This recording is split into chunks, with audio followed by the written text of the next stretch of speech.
Hello বন্ধুরা, আমরা এখন এসেছি হযরত শাহজালাল রাদিয়াল্লাহু আনহুর কূপ দর্শনে। এই যে একজন দর্শক এসেছেন। ভাই, কূপটি দেখেছেন আপনি? হ্যাঁ, কেমন লেগেছে ভাই? খুব সুন্দর লাগছে। রাসূল হযরত শাহজালাল রহমতুল্লাহ আলাইহিস সালামের এই এত সুন্দর কূপগুলা আমি আগে দেখি নাই, একবার দেখছি অবশ্য। এই আর কি। আচ্ছা, এই কূপে তিনি অজু করতেন, তাই না?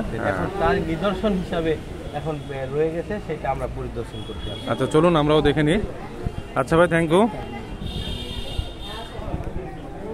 দেখুন, কাঁচ দিয়ে ঘিরে রাখছে কূপটি, একদম সুন্দর করে বাঁধাই করে রেখেছে। দেখুন চতুর্দিকে, এখানে খেজুরের গাছ। কূপের উপরে আপনার কাঁচ দিয়ে ঘিরে দিয়েছে। দেখুন ভিতরে পানি আছে, এই তো দেখা যাচ্ছে হালকা করে পানি। এই যে কূপের মাথায় দেওয়া আছে। কূপের সাইজটা আপনাদের দেখাই। চতুর্দিকে অনেক দর্শনার্থীও এসেছেন। এই তো কূপ দেখতে এরকম।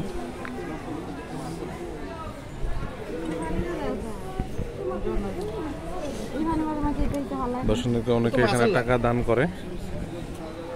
আর এই জায়গাটা হলো মাছ চাষ হয়।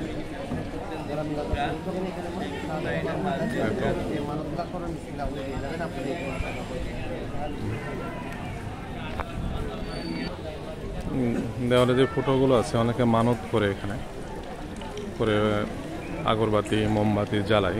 বিভিন্ন জন বিভিন্ন মনোবাসনা করে আগরবাতি জ্বালাই, অনেকে দান করে।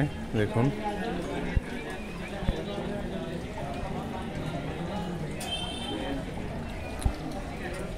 এখন সব মাছ দেখা যাচ্ছে না, ছোট ছোট মাছ কিছু দেখা যাচ্ছে।